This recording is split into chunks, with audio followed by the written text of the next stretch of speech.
This is the US Water System's all-American 5-stage reverse osmosis system. In this video, we'll be showing you how to replace the filters, sanitize the system, and hook your system back up.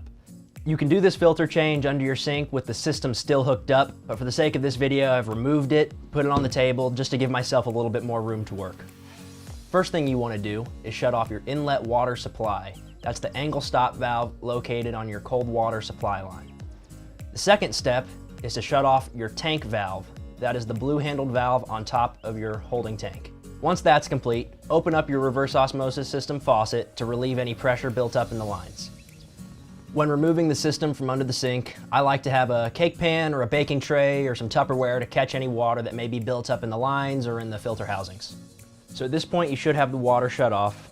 Now you can remove the membrane from the horizontal housing up top by backing out the membrane housing cap.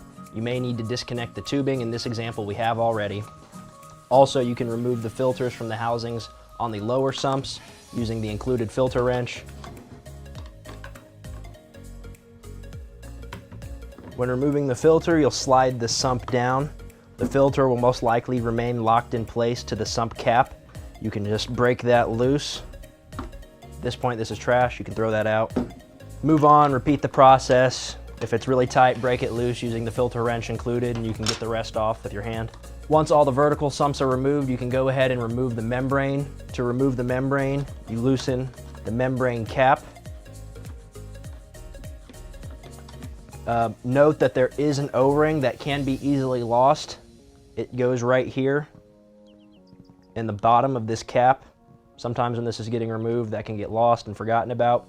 Without it, this will not seal, so it's very important.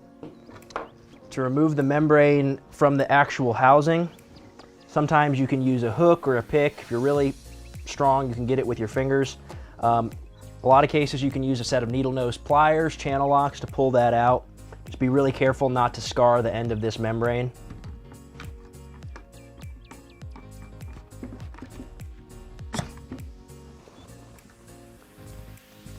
Store the membrane in a Ziploc bag or a cup or bucket of water while you're completing the process. At this point, your 3 vertical filters should be removed from the housings, the membrane should be removed, and for this process, your inline post filter can remain in place.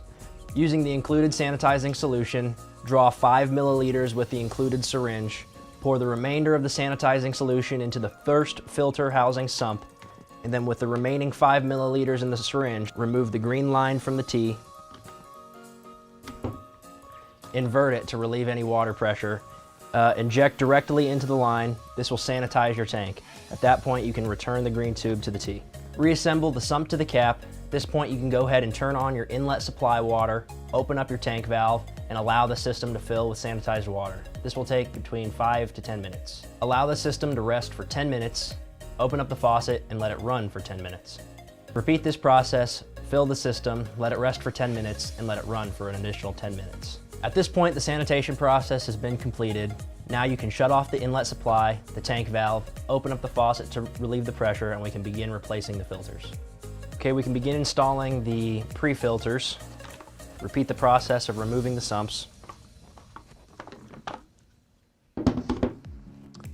The filters included with the All-American RO include a double O-ring seal. We want to apply a small amount of lubricant to this and seat it into the cap. There's an O-ring installed in the sump of the housing. We'll apply a small amount of lubricant to that as well. To complete this process, you don't need to remove this O-ring. You can just apply it directly to the top. Reinstall the housing.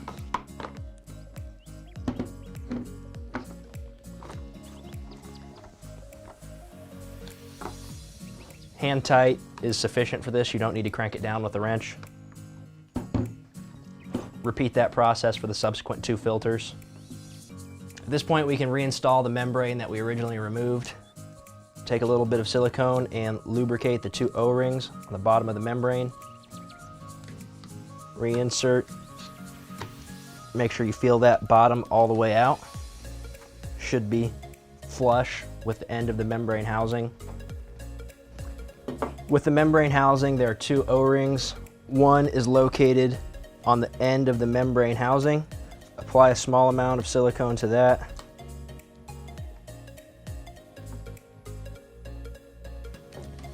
The second O-ring is often located in the bottom of the cap. Sometimes it'll be stuck to the actual end of the housing. Sometimes it just falls out. We want to apply a liberal amount of silicone here.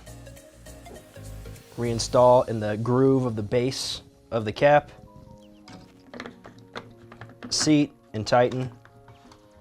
The final filter we need to replace is the inline post filter. To do that, we need to remove the T. These John Guest Quick Connect fittings have a collar on the end. To remove a fitting, you just hold that collar down with your fingernails and pull.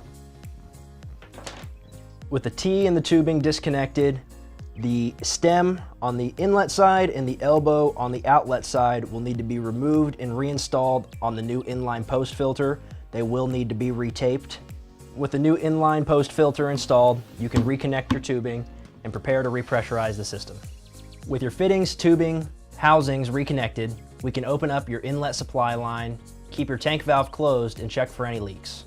With the tank valve still closed, open up the faucet at the sink. We'll let the RO system purge out any air in the lines. Wait 5 to 10 minutes until you see a consistent, slow trickle from the faucet. Once you have a consistent trickle at the faucet, allow it to run for an additional 5 to 10 minutes. If the water appears discolored, don't be alarmed, this is normal. It's flushing out carbon fines from the filters. Shut off the faucet, open up the tank valve, and allow for roughly 2 hours for the tank to fill. Once the tank is full, open up the faucet and drain the tank. Allow for an additional 2 hours for the tank to fill. If you have no leaks and consistent water flow, congratulations, you've completed your all-American reverse osmosis filter change process. If you have any questions with your filter change process, give us a call at 800-608-8792.